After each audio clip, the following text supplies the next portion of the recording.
Every single decision you make could be creating another reality.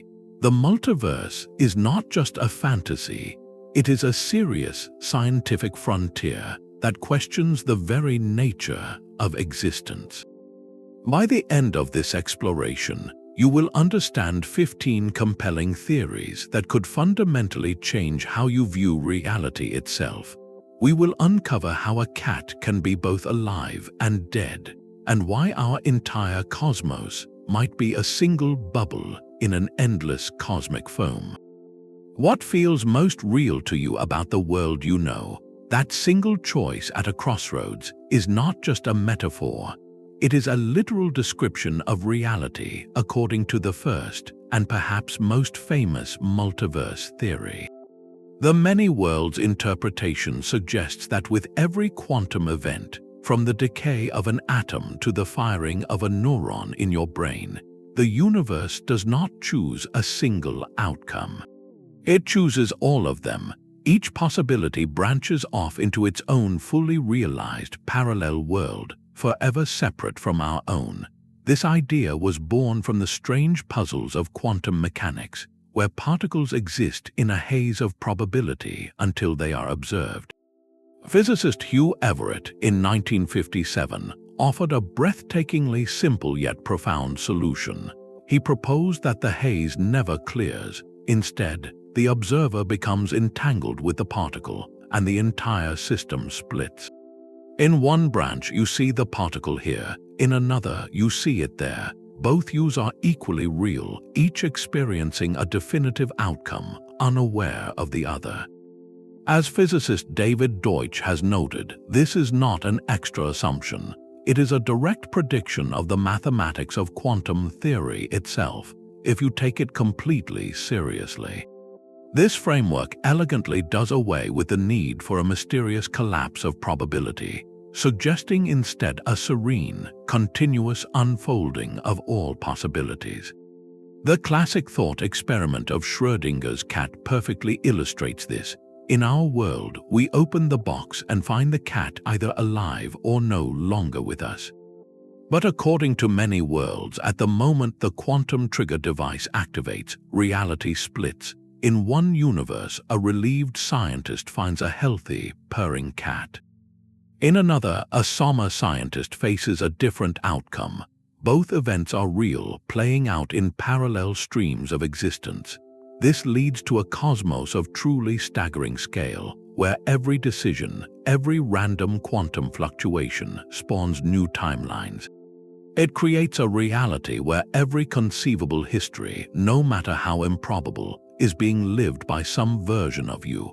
This raises profound questions about identity and choice. If every possible action is taken somewhere, what becomes of free will? The theory suggests that our sense of choosing is simply our conscious experience moving along one specific branch in an infinite tree of possibilities. It is a vision of reality that is both liberating and isolating, promising that every road not taken is in fact a road traveled, just not by you. Yet the branching of quantum possibilities is not the only way to imagine a multiverse. Our entire cosmic home may be just one bubble in a frothing, infinite sea. This is the theory of eternal inflation, and it paints a picture of creation that never truly ends. It extends our standard Big Bang model by proposing that the initial, explosive expansion of space-time, a period cosmologists call inflation, did not happen just once. Instead, it suggests inflation is a perpetual engine, a property of the fabric of reality itself that continues eternally in a background state. Think of a pot of water on a rolling boil. The energetic, bubbling foam represents the inflating background, but every so often, a pocket of that foam settles into a calmer, stable state. That pocket becomes a bubble universe like our own, where inflation has locally ended. Our Big Bang was simply the moment our particular bubble formed and began its own evolutionary journey. Cosmologist Alan Guth, who helped pioneer inflationary theory, suggests this process could generate a multiverse of truly unimaginable scale, a cosmic landscape where new universes are constantly budding off from the eternal inflationary background. Each of these bubble universes is forever isolated from the others, separated by walls of still inflating space that expand faster than light, making travel or communication between them impossible.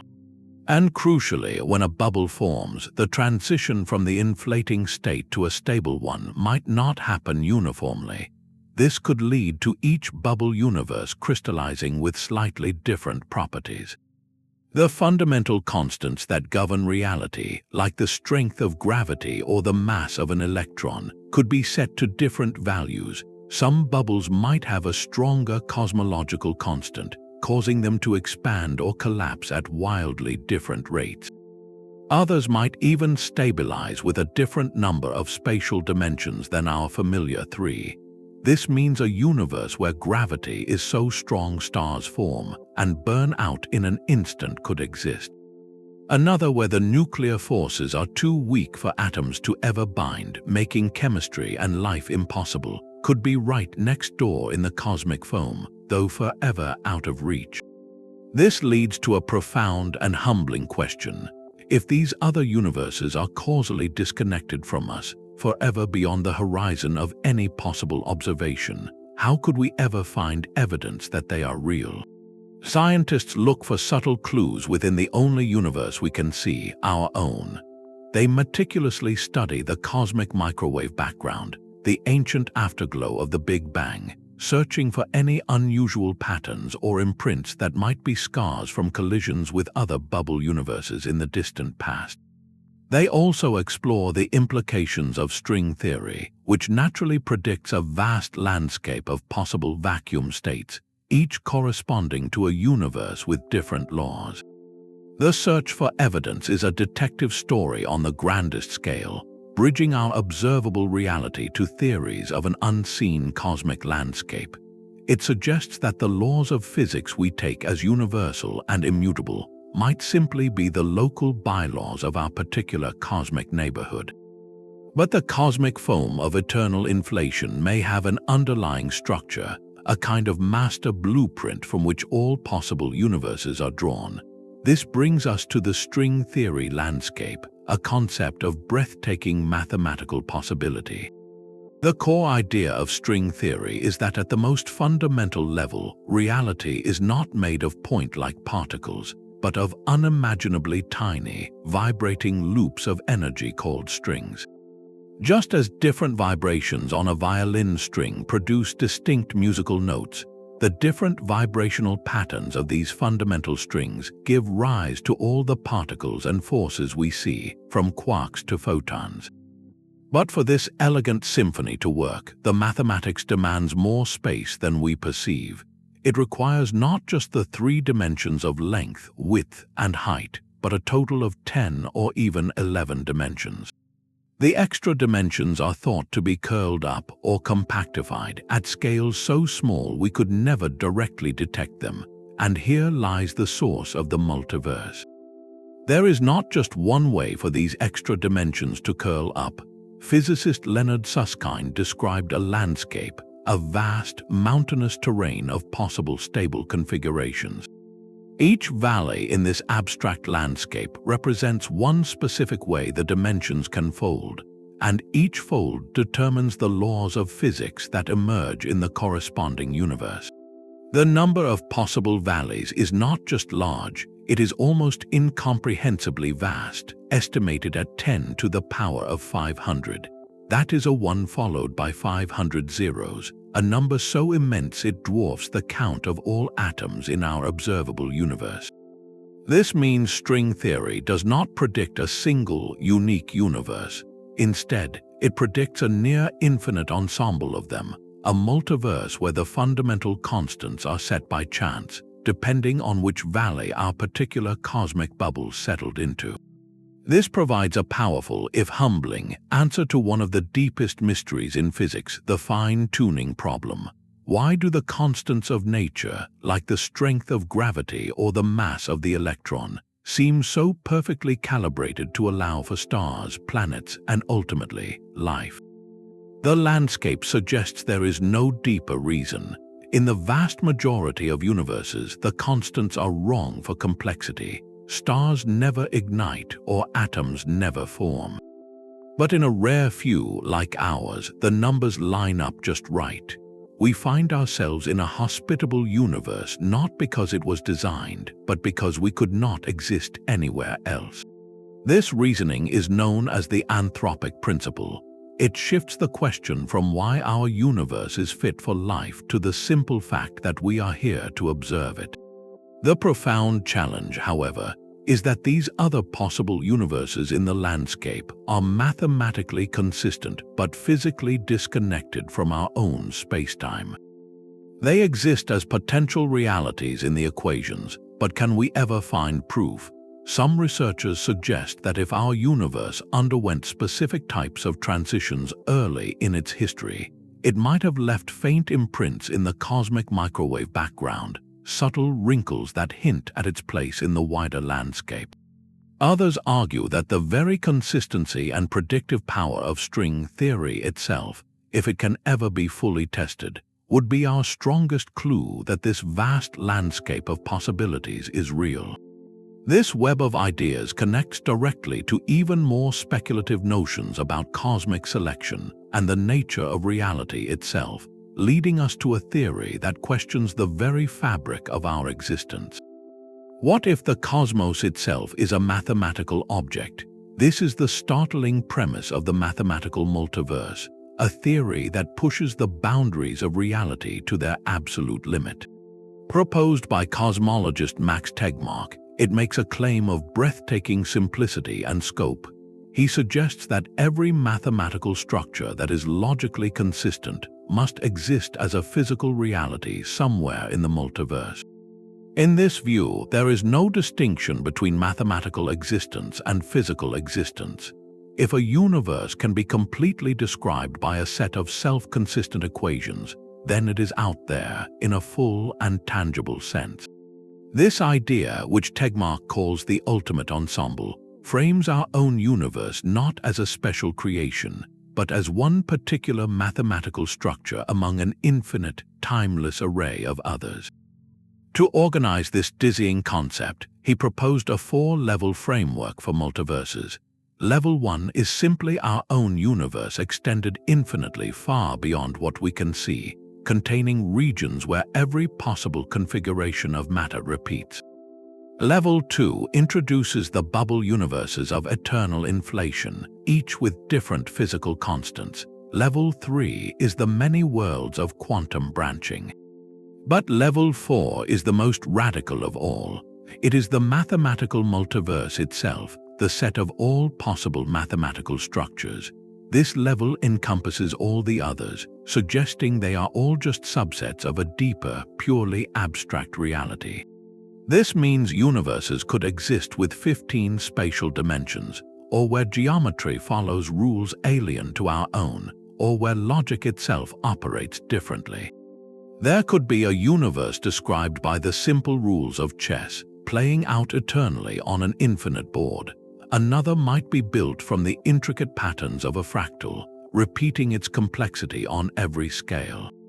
Our own cosmos, with its specific laws of general relativity and quantum field theory, is simply the structure that corresponds to our particular set of equations.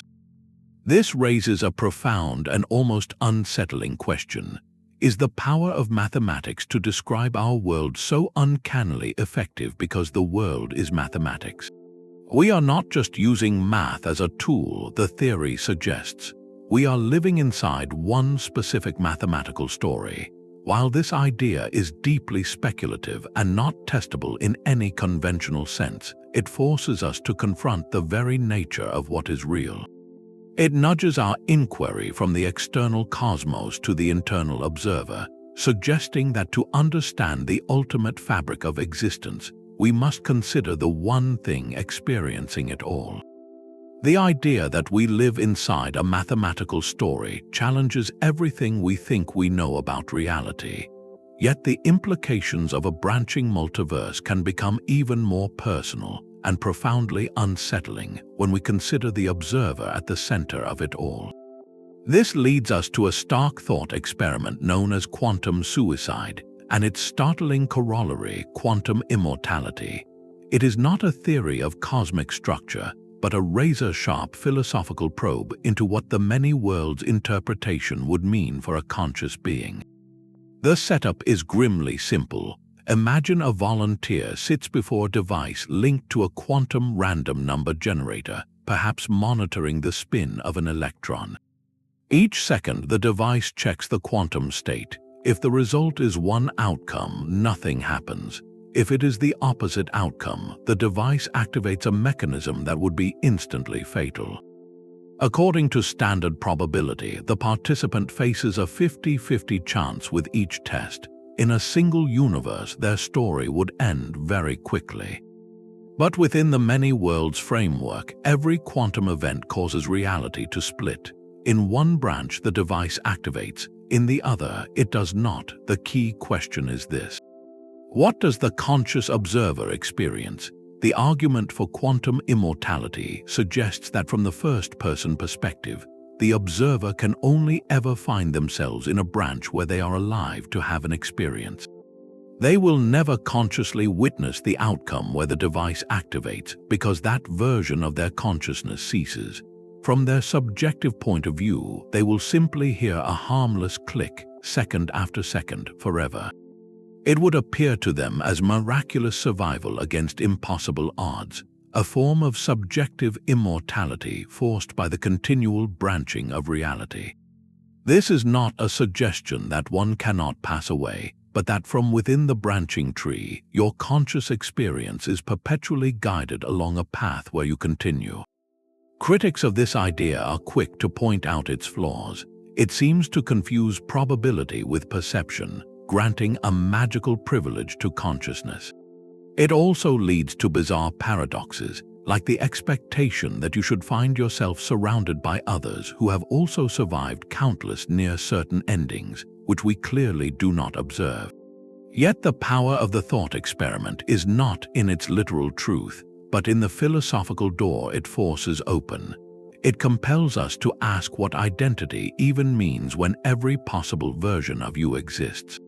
If consciousness is simply the thread of experience moving along one branch, then that thread, by definition, can only traverse branches where experience continues. This places the observer in a strangely privileged position within their own subjective reality, a navigator perpetually finding the safe path in an infinite forest of possibilities. It suggests that the nature of observation itself might be far more entangled with the fabric of reality than we ever realized, leading us toward theories where the mind does not just witness the universe, but in some profound sense participates in its creation.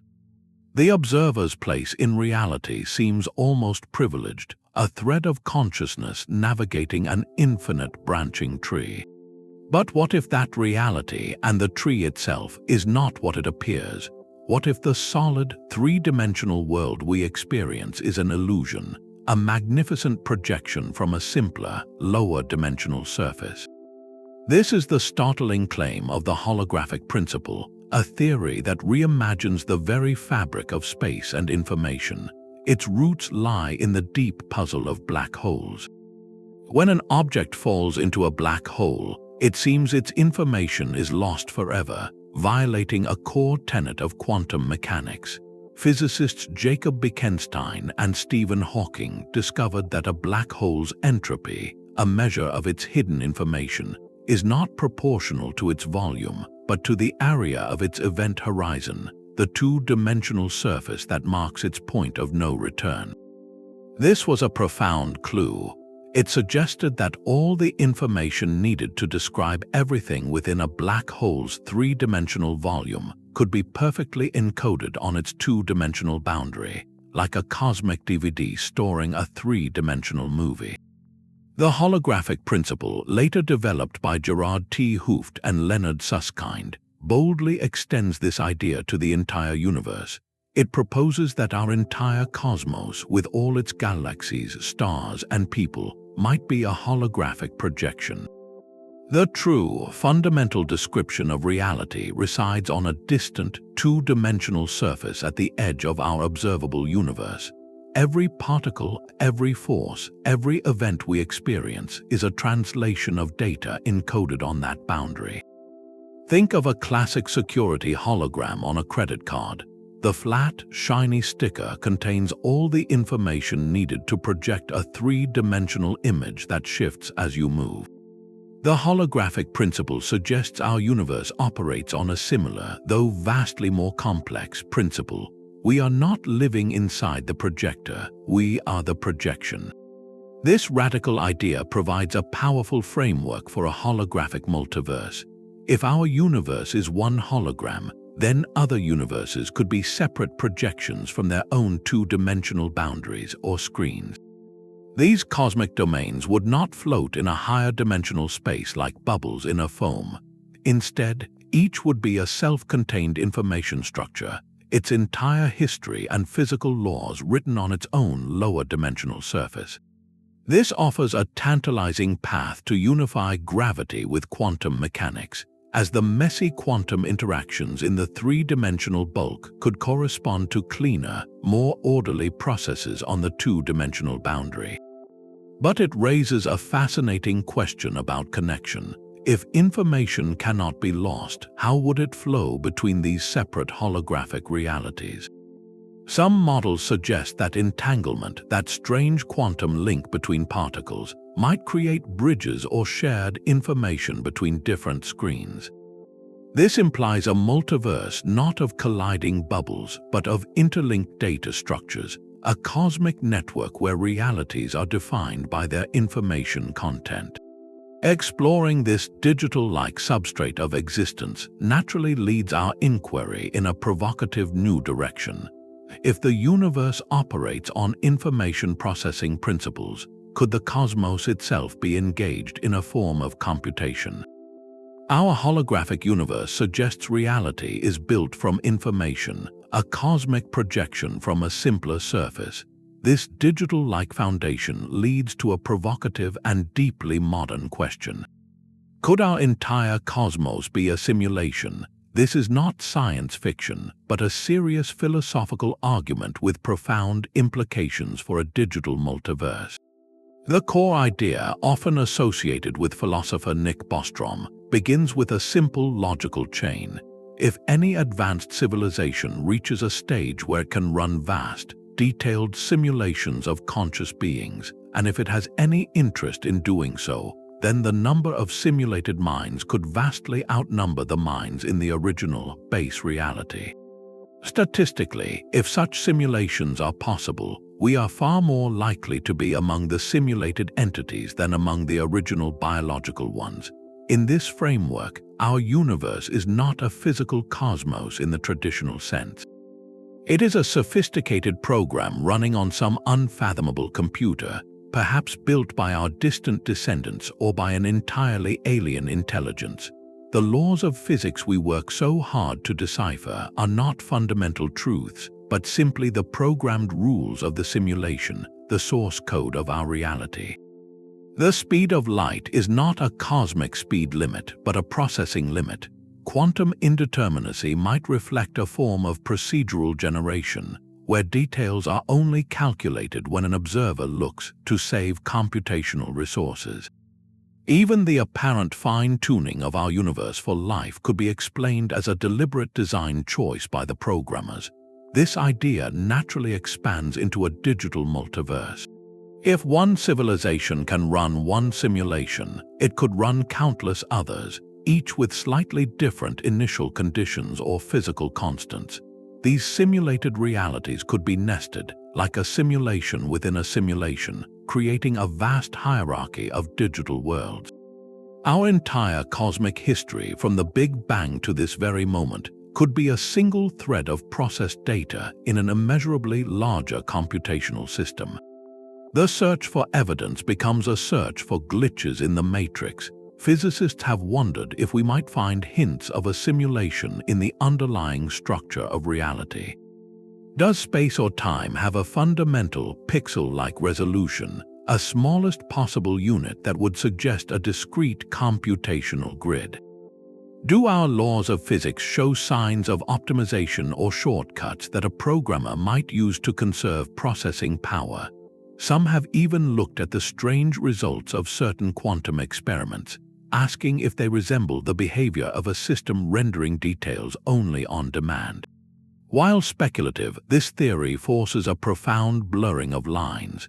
It merges physics with information science, suggesting that existence itself might be a form of cosmic-scale computation. It also brings the nature of consciousness sharply into focus. If we are simulated beings, are our thoughts and feelings any less real? Or does the very fact that we experience them grant our reality a form of authenticity, regardless of its substrate? This digital lens reframes all the multiverse models we have explored. The branching worlds of quantum mechanics could be different processing threads.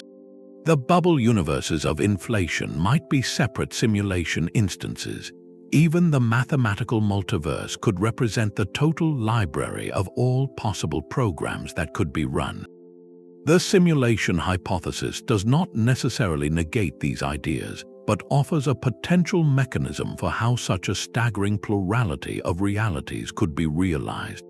It invites us to look at the fabric of our world with new eyes, questioning not just what the universe is, but what it might be running on. The digital multiverse suggests a cosmos built on information, a grand computation unfolding. But what if the story of creation is not a singular event, but a timeless rhythm, a heartbeat echoing across eternity? This is the vision of the cyclic multiverse, a cosmos with no true beginning or end. In this model, our universe is not a one-time explosion from nothing, but one chapter in an infinite, repeating saga of cosmic rebirth.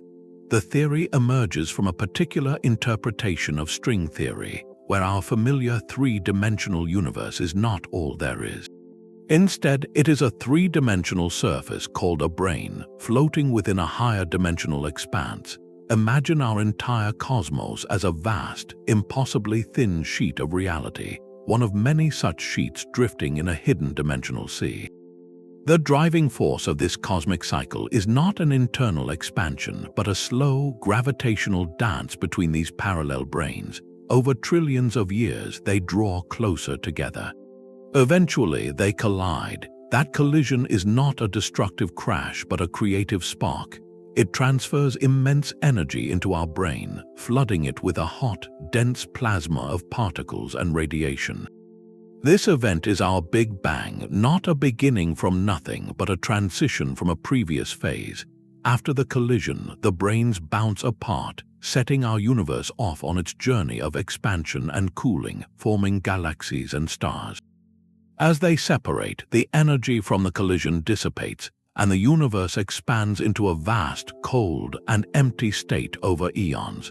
But gravity continues its patient work, slowly pulling the branes back together once more, setting the stage for the next collision, the next bang, the next universe in the sequence. Cosmologists like Paul Steinhardt have championed such cyclic models as a compelling alternative to the idea of eternal inflation. It naturally explains key features of our universe, such as its remarkable uniformity and geometric flatness, as simply the smoothed-out aftermath of that colossal brane collision. This framework presents a multiverse not spread out in space like bubbles in a foam, but strung out in time, a necklace of successive cosmic epochs. Each cycle or eon could potentially reset or slightly alter the fundamental constants. Perhaps in one cycle, gravity is stronger, leading to a universe of brilliant, short-lived stars. In another, the nuclear forces differ, creating a cosmos with entirely new forms of matter. We inhabit the universe born from one specific collision, with laws that allow for our existence. This leads to a tantalizing possibility. If our universe was born from a previous cycle, might there be faint relics, cosmic scars, left behind from that earlier age? Some researchers suggest looking for subtle, swirling patterns in the polarization of the cosmic microwave background, which could be imprints of gravitational waves generated in the violent moments before our own Big Bang. Finding such a signal would be like discovering a fossil from a previous cosmic era, direct evidence that our universe is part of a much older, potentially endless story. The Cyclic Multiverse offers a profoundly different temporal perspective, replacing a single creation event with an eternal return. It transforms the multiverse from a landscape of simultaneous possibilities into a grand, rhythmic procession of realities, each giving way to the next in an unbroken chain of cosmic renewal. The cyclic cosmos offers a story of eternal rebirth, a rhythm of collisions across time. Yet there is another, more intimate gateway to creation, one hidden in the most destructive objects we know. Every black hole might be a cosmic womb, its crushing singularity not an end but a beginning. This is the startling premise of black hole cosmology, a theory where universes beget universes in a grand evolutionary chain. Within this framework, the terrifying event horizon of a black hole is not a one-way street to oblivion. It could be the outer shell of an entirely new, expanding universe forever hidden from our own. When matter and energy cross that threshold and plunge toward the central singularity, the extreme conditions might trigger a quantum bounce, a rebound so violent it initiates a new Big Bang from the inside. In that newborn cosmos, our cataclysmic collapse is their moment of cosmic dawn. This means the supermassive black hole at the heart of our Milky Way, and every stellar black hole scattered through the galaxies, could each contain a fledgling cosmos, bubbling with its own stars, planets, and perhaps even life. Theorist Lee Smolin took this breathtaking idea and gave it a powerful twist, proposing a process he called cosmological natural selection. It works much like biological evolution, but on a scale spanning realities. When a black hole forms a new daughter universe inside it, the fundamental constants of physics are not copied perfectly. They undergo slight, random variations akin to genetic mutations. Some of these offspring universes will, by chance, have constants that make the formation of stars and black holes more efficient. Those universes will produce more black holes, and each of those black holes will, in turn, spawn its own new universes, inheriting and potentially refining those black hole-friendly traits. Over countless generations, universes that are better at making black holes come to dominate the population of the multiverse. Our own cosmos, then, would not be fine-tuned for life by design or sheer luck. It would be fine-tuned for black hole production because that is the trait that gets passed on. The conditions that allow for long-lived stars, heavy elements, and planets are simply a fortunate byproduct of a cosmos optimized to create gravitational traps. This paints a picture of a living, breathing multiverse shaped by inheritance and selection. It suggests a profound connection between the microphysics of a dying star's collapse and the macro-reality of cosmic genesis. It also leads to a dizzying, almost fractal perspective on our own existence. If every black hole is a gateway, then our entire expanding universe, with its hundreds of billions of galaxies, could itself be the interior of a black hole born in a larger parent universe. We are not just looking out at black holes in our sky, we might be living inside one. This idea weaves a narrative where creation is not a singular, isolated event, but a continuous, generative process, linking the fate of collapsing stars to the birth of new realities in an unending cosmic lineage. The generative chain of black holes suggests a cosmos shaped by cosmic evolution. But what if all realities, not just the physically plausible ones, have an equal claim to existence? This brings us to a purely philosophical frontier, the 10th theory, known as Modal realism. Here, the multiverse is not a consequence of physics, but of pure logic. Philosopher David Lewis presented a radical and elegant argument. He proposed that every single world that is logically possible is just as real and concrete as our own. This vast collection of realities is called the Pluriverse. In this view, a world where you are reading this script in ancient Rome, a world where gravity repels instead of attracts, and a world where dinosaurs still rule the Earth are not imaginative fictions or useful thought experiments. They are actual physical places as tangible and detailed as the room you are in now. The key and deeply counterintuitive principle is that these possible worlds are causally isolated. Nothing from our world can reach them, and nothing from theirs can reach us. They exist in a complete and utter separateness, with no common space or time to bridge the gap. Yet, according to Lewis, they are ontologically equal. Our world has no special status, it is simply the world we happen to inhabit. This framework redefines our language about possibility and necessity. When we say it is possible for it to rain tomorrow, we are not just describing a potential future in our timeline. We are making a factual statement about the wider pluriverse, that there exists at least one other concrete world, very similar to ours up until today, where it does indeed rain tomorrow. When we say water necessarily boils at 100 degrees Celsius at sea level, we are saying that in every possible world where water and Earth-like atmospheric pressure exist, this law holds true. This solves many philosophical puzzles, but at a tremendous cost to our intuition. It forces us to accept an infinity of unseen, unreachable realities, each with its own complete history and inhabitants who are just as convinced their world is the only real one. How then do we distinguish this philosophical multiverse from the scientific ones we have explored? The difference lies in the nature of evidence and causation. Scientific multiverse theories, like eternal inflation or the many worlds interpretation, arise as potential consequences of our best physical theories.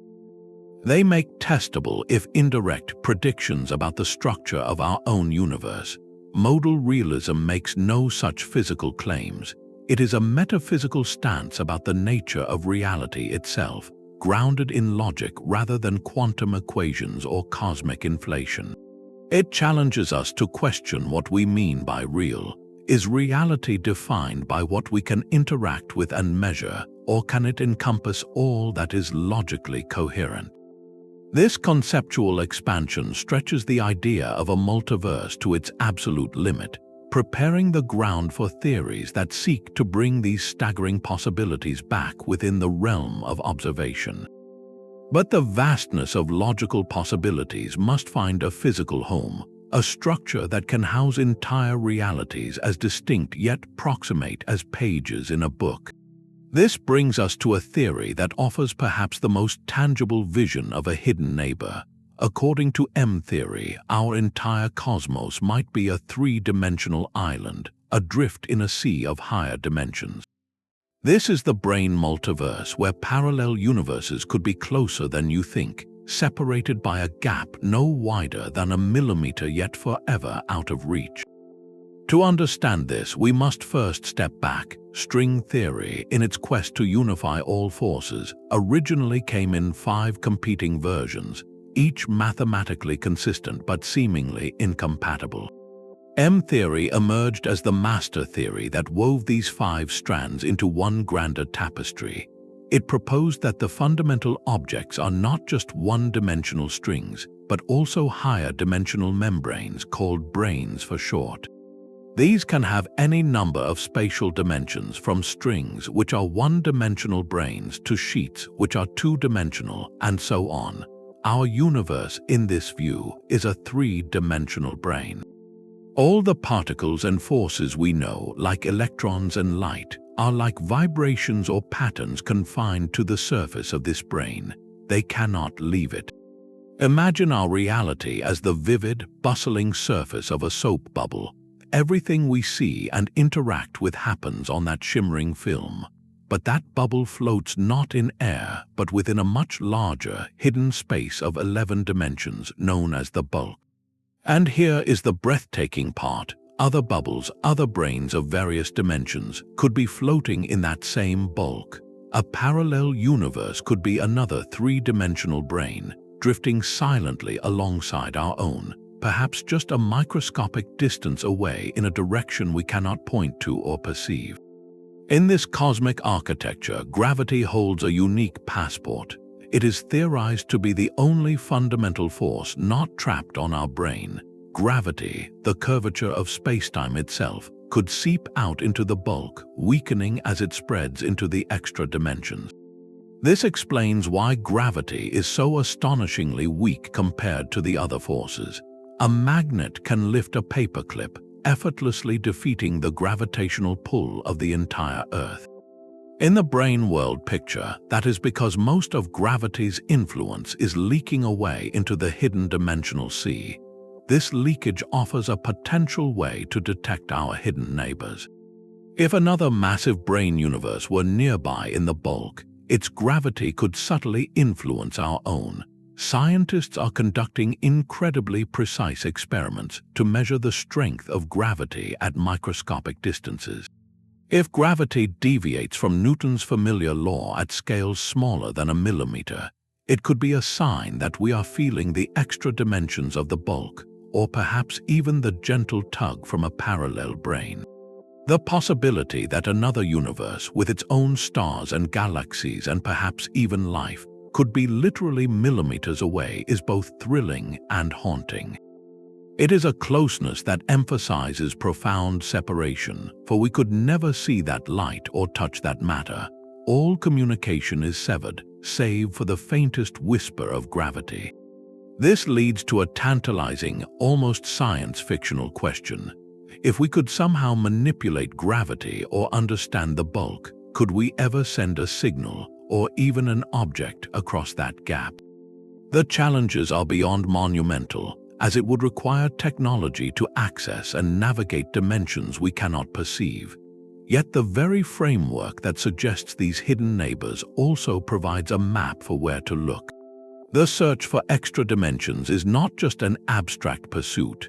It is a hunt for the architectural plans of reality, a quest that might one day reveal we are not alone in the cosmos, but surrounded by silent, shimmering islands of existence in a vast, unseen ocean. The brane world suggests we might be surrounded by silent neighbors, but the very fact we are here to wonder about them is a mystery in itself. Our universe appears improbably fine-tuned for life. The strength of gravity, the charge of an electron, the energy in empty space, these fundamental constants are set to values that seem almost magically calibrated. If gravity were slightly stronger, stars would burn through their fuel in a cosmic blink, never giving planets time to form. If the nuclear forces were a fraction weaker, hydrogen would never fuse into helium, and the periodic table of elements, the very building blocks of our world, would be empty.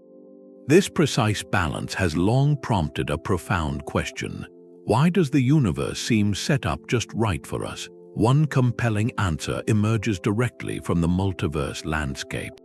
It is not that our universe was designed for life, but that life can only arise in a universe like this. This line of reasoning is known as the Anthropic Principle. In its simplest form, it states that our observations of the cosmos are necessarily filtered by the fact that we are here to make them. We could not find ourselves in a universe devoid of the conditions for our existence, any more than a fish could find itself pondering the nature of water on a dry desert plain. When applied to a vast multiverse, where the physical constants vary from one cosmic domain to another, this principle transforms from a philosophical tautology into a powerful explanatory tool. In an infinite ensemble of universes, the vast majority would be stillborn or barren. Some would expand too rapidly for matter to clump, others would collapse instantly back on themselves. But in a rare, fortunate few, the numbers would line up in the narrow window that allows for stars, planets, chemistry, and ultimately, observers. We do not inhabit a special universe, the reasoning goes. We simply inhabit one of the habitable ones. Our presence is the selection bias. This is often called the weak anthropic principle, and it is not a mechanism that creates universes. It is a logical lens through which to view the results of a mechanism. like eternal inflation or the string theory landscape. It shifts the question from why is our universe fit for life to the statistical inevitability that we must be in a universe that is. Does this explain away the fine-tuning, or does it merely describe our peculiar position within it? For many scientists, it provides the most parsimonious answer, removing the need for a designer or a single miraculous accident. It suggests that what we perceive as cosmic fine-tuning is not a puzzle to be solved by our local laws of physics, but a clue pointing toward a vaster reality beyond them. This logic invites us to look around our own cosmic neighborhood with new eyes.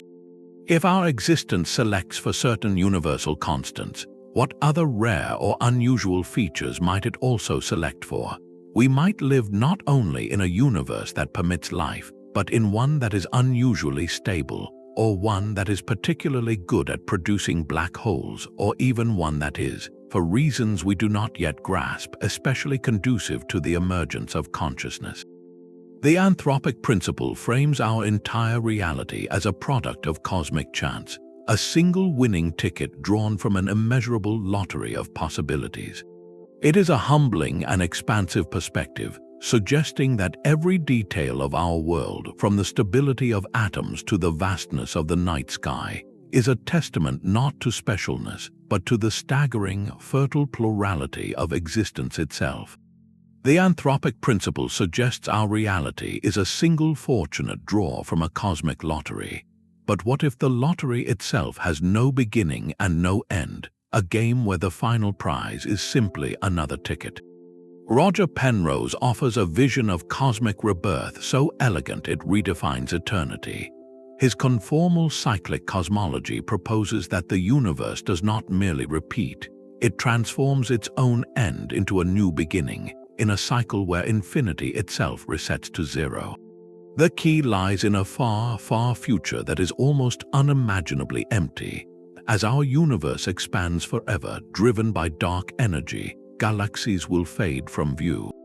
Stars will burn out, black holes will slowly evaporate via Hawking radiation, and even protons, the building blocks of atoms, are predicted to decay over incomprehensible timescales.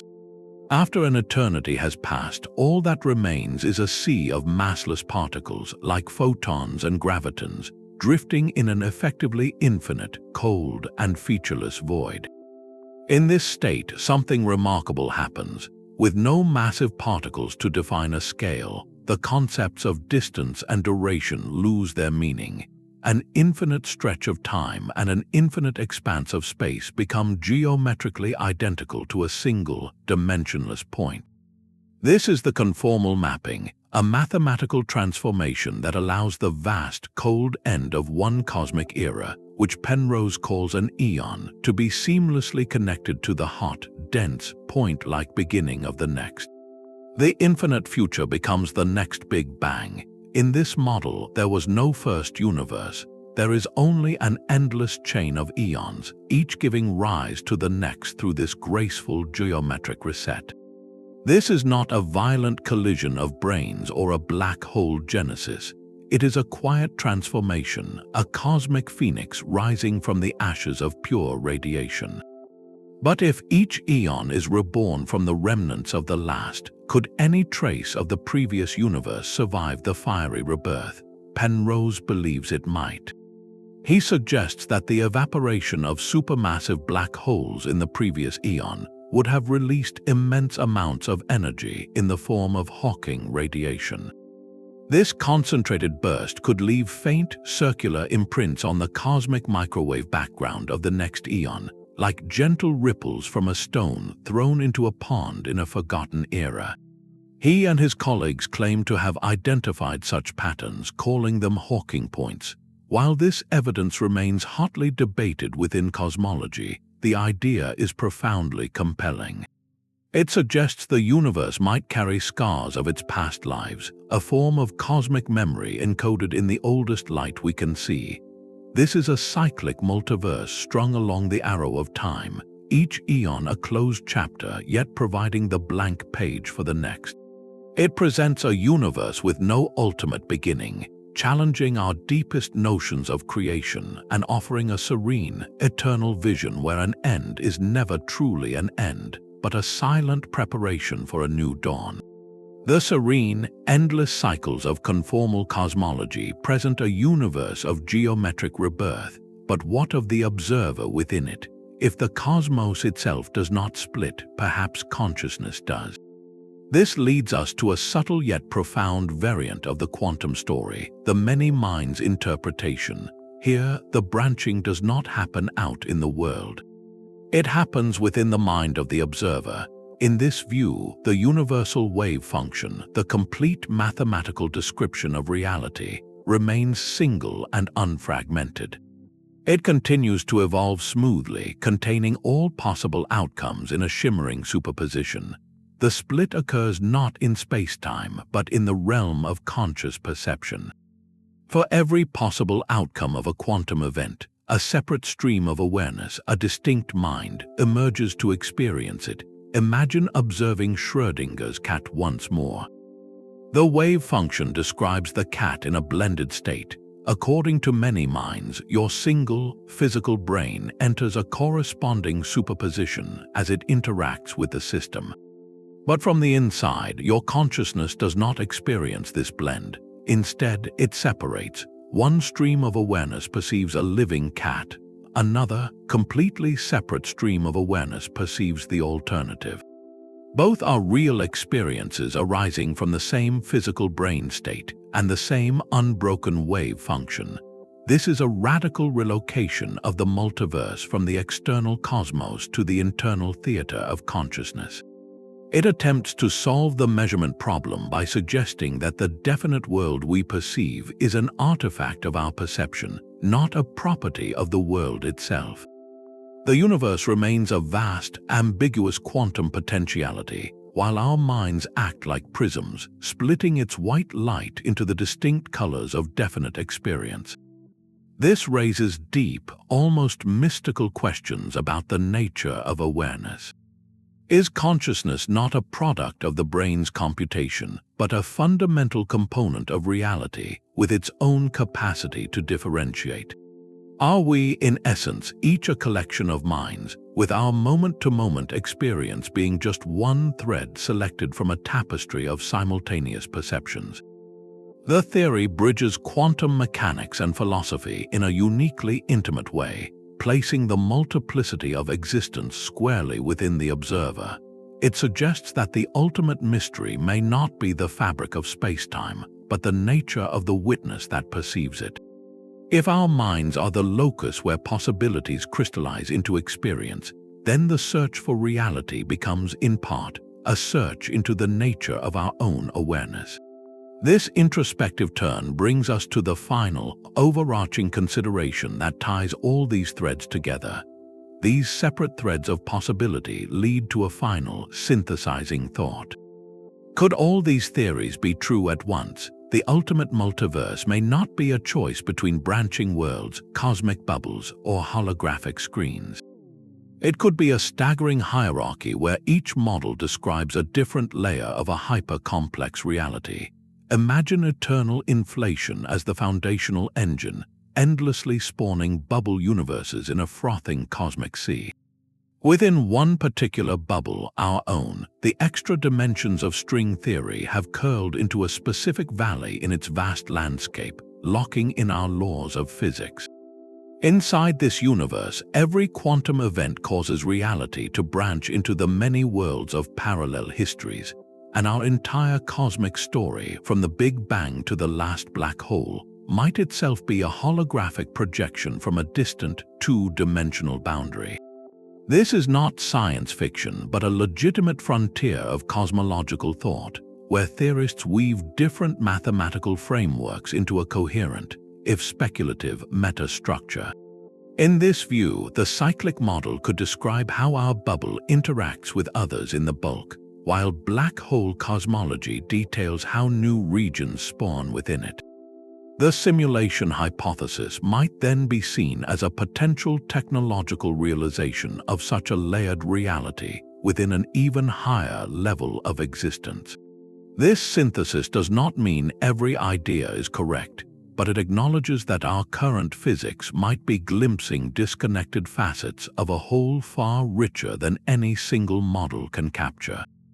We are like explorers mapping a vast continent with only a candle, each theory illuminating a single room in an infinite castle. Where does this leave the dream of a single, elegant theory of everything? It may be that the ultimate nature of reality is not a simple equation, but a tapestry of mechanisms operating on different scales, a symphony of creation where inflation, strings, quantum waves, and information play their parts. This grand synthesis is less a final answer and more a reminder. The true value lies in the journey of asking these profound questions, in the human drive to look beyond the horizon of the known and wonder, with humility and awe, what breathtaking architectures of existence might actually be true. The journey to this point began long before equations and particle accelerators. Our ancestors gazed at the star-dusted sky and wondered if they were truly alone in all of existence. This lineage of cosmic curiosity is ancient, stretching from the philosophers of Greece to the theologians of the medieval world, and finally to the physicists of the modern age. It reveals that the multiverse is far more than a trendy science fiction trope. It is the latest chapter in humanity's oldest and most profound question.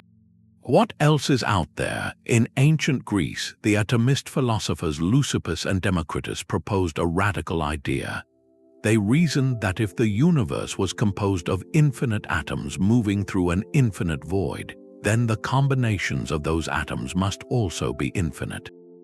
This logic naturally led them to conclude there must be other worlds, perhaps like our own, perhaps utterly alien, scattered throughout the boundless cosmos. Their vision was one of sheer material possibility, untethered from any single creation story. Centuries later, medieval scholars engaged in heated theological debates.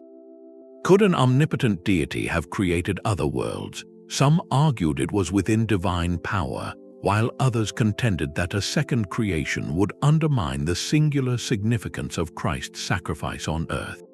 These were not scientific discussions, but they stretched the conceptual boundaries of reality, probing whether our world held a unique, central place in the grand scheme. The true ignition of the modern multiverse, however, came from two revolutions in 20th century physics. Quantum mechanics revealed a subatomic realm governed by probability, where particles exist in multiple states at once until an observation forces a choice. This bizarre indeterminacy demanded an explanation. In 1957, a young physicist named Hugh Everett took the mathematics at face value. If the equations showed all possibilities coexisting, he reasoned, then perhaps they all do. His many worlds interpretation was born not from wild speculation, but from a stubborn commitment to logical consistency, offering an elegant, if staggering, solution to the measurement problem. Simultaneously, Einstein's theory of general relativity was reshaping cosmology, giving us the Big Bang and an expanding universe. This led thinkers to ask what, if anything, lay beyond our cosmic horizon. By the 1980s, Alan Guth's theory of cosmic inflation provided a mechanism. It suggested that our entire observable universe was just a tiny patch within a far vaster, eternally expanding medium. A medium that could continually spawn other such patches, other bubble universes, each with its own Big Bang. These two lines of inquiry, one probing the impossibly small and the other the unimaginably large, converged on the same breathtaking conclusion: reality might be vastly bigger than our local experience. The development was not a straight line. It was a convergence, a tapestry woven from independent threads of thought in quantum theory, cosmology, and even philosophy, all driven by persistent puzzles. Why are the laws of physics so precisely fine-tuned for life? The multiverse offers a compelling answer through the Anthropic Principle, suggesting we simply reside in one of the rare cosmic neighborhoods where conditions are right. This historical context is crucial. It shows that today's multiverse theories are not idle fantasies or desperate attempts to explain away mysteries. They are serious, mathematically grounded proposals that emerge naturally from our most successful scientific frameworks, even as they push those frameworks to their limits. They represent science doing what it does best, following the evidence and the logic wherever they may lead, even into realms that challenge our deepest intuitions about what is real. Understanding this evolution reframes the entire conversation. It allows us to see which ideas are grounded in mathematical necessity, which are elegant speculations waiting for evidence, and which might one day cross the threshold from dazzling possibility into established science. We have traversed a breathtaking landscape of ideas, from the quantum splits of many worlds to the cyclic rebirths of conformal cosmology, each offering a unique window into the possibility of a multiverse. While definitive proof remains elusive, the sheer variety and internal consistency of these theories suggest our universe might be just one note in a cosmic symphony. Remember, these concepts push the boundaries of science, philosophy, and imagination, challenging us to think bigger about reality. As physicist Brian Greene once said, the multiverse idea is aloof from proof, but it is not aloof from evidence. The search continues, not for a single smoking gun, but for a constellation of subtle clues woven into the fabric of our own cosmos, from the patterns in the ancient afterglow of the Big Bang to the microscopic behavior of gravity itself. Reflect on what these possibilities mean for your understanding of existence, choice, and our place in the cosmos. If every road not taken is traveled in another world, does it make our choices more meaningful or less? If our universe is a single bubble in an endless foam, does that make our story insignificant or part of something infinitely grand? These are not questions with easy answers, but they are invitations to wonder. They remind us that science at its frontier is not just a collection of facts, but a conversation with the unknown, a story we are still writing. If this journey expanded your mind, share your favorite theory in the comments below. Subscribe for more deep dives into space mysteries, and keep looking up and outward into the possibilities.